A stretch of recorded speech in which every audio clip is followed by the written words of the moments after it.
Breaking news చూస్తున్నాం. దేశవ్యాప్తంగా ఉత్కంఠ రేకెత్తిస్తున్న ఢిల్లీ అసెంబ్లీ ఎన్నికల ఫలితాలు మరికొన్ని గంటల్లో తేలనున్నాయి.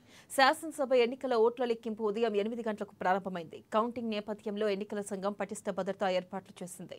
19 కౌంటింగ్ కేంద్రాల వద్ద మొత్తంగా 10,000 మంది పోలీసులను మూడంచెల్లో మోహరించింది.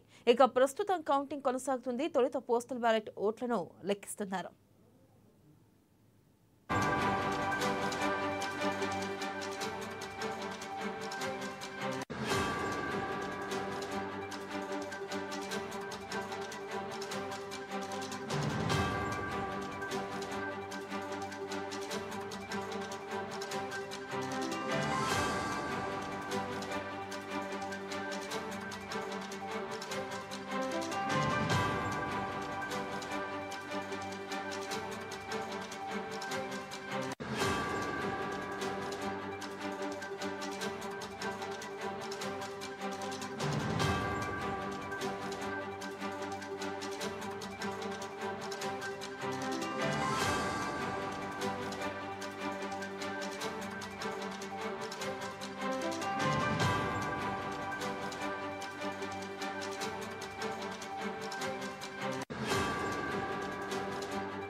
ఢిల్లీలో మొత్తం 70 అసెంబ్లీ స్థానాలు ఉన్నాయి. ప్రభుత్వ ఏర్పాటుకు అవసరమైన కనీస మెజార్టీ 36.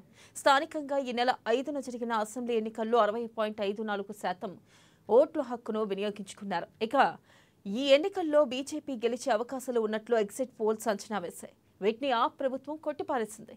తమ గెలుపు ఖాయమని ధీమా వ్యక్తం చేస్తుంది. దీనిపై సీనియర్ రాజకీయ విశ్లేషకులు పార్థసారథి ఉన్నారు. వారితో మాట్లాడతాం.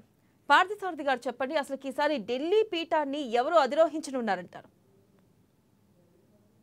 ముందుగా ఏఎన్ఐ